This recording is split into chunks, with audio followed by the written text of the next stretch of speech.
എന്താ ഇത്ര മടി എന്താ നിസ്കരിക്കാൻ? 24 മണിക്കൂറും പള്ളിയിൽ പോയിരിക്കാൻ അല്ല പറഞ്ഞു ഇല്ല. 5 മിനിറ്റ് സുബഹി 2 റക്അത്ത്, ളുഹർ 4 റക്അത്ത്, അസ്ർ 4 റക്അത്ത്, മഗ്രിബ് 3 റക്അത്ത്, ഇശ 4 റക്അത്ത്. എടാ, ഈ ഫർളൊന്ന് നിസ്കരിക്കുക. 25 മിനിറ്റ് അല്ലേ അല്ല ചോദിച്ചുള്ളൂ. അത് പല സമയങ്ങളിലായിട്ട്. പക്ഷെ വയ്യ, അത് പോകില്ല. ചെറുപ്പക്കാരാ, പള്ളി ബാങ്ക് വിളിക്കുന്നതാ. ചെറുപ്പക്കാരെ, പള്ളി ബാങ്ക് വിളിക്കുന്നതാ. മുഅദ്ദിനിന് ശമ്പളം കൊടുത്ത് നിർത്തിയിരിക്കുന്ന എന്തിനാ? ബാങ്ക് വിളിക്കാൻ. അയാളുടെ ജോലി ചെയ്യുന്ന എനിക്കെന്താ? എടാ, നിസ്കരിക്കുന്നടാ ഉസ്താദ്, അയാളുടെ പണി നടത്തുന്നത് എനിക്കെന്ത്? അള്ളാഹു നമുക്ക് ഈമാൻ നൽകുമാറാകട്ടെ.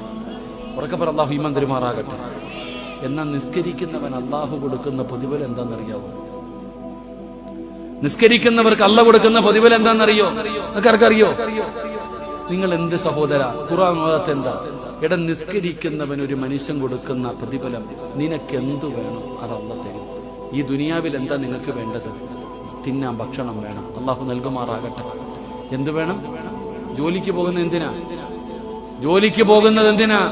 കഷ്ടപ്പെടുന്നത് എന്തിനാ? ഭാര്യക്കും മക്കൾക്കും തിന്നാൻ കൊടുക്കാനല്ലേ? നിങ്ങൾ എന്താ ഇങ്ങനെ ഇരിക്കണേ? അല്ലേ? ഭാര്യക്കും മക്കൾക്കും ഭക്ഷണം കൊടുക്കണ്ടേ? അതിനാണ് ജോലിക്ക് പോകുന്നേ. അപ്പൊ തിന്നാൻ വേണ്ടിയാണ് നമ്മൾ ജീവിക്കുന്നത്. എന്റെ പൊന്നാര സഹോദര, അല്ല പറയുകയാ, നിനക്ക് തിന്നാനുള്ള ഭക്ഷണം ഞാൻ തരാം.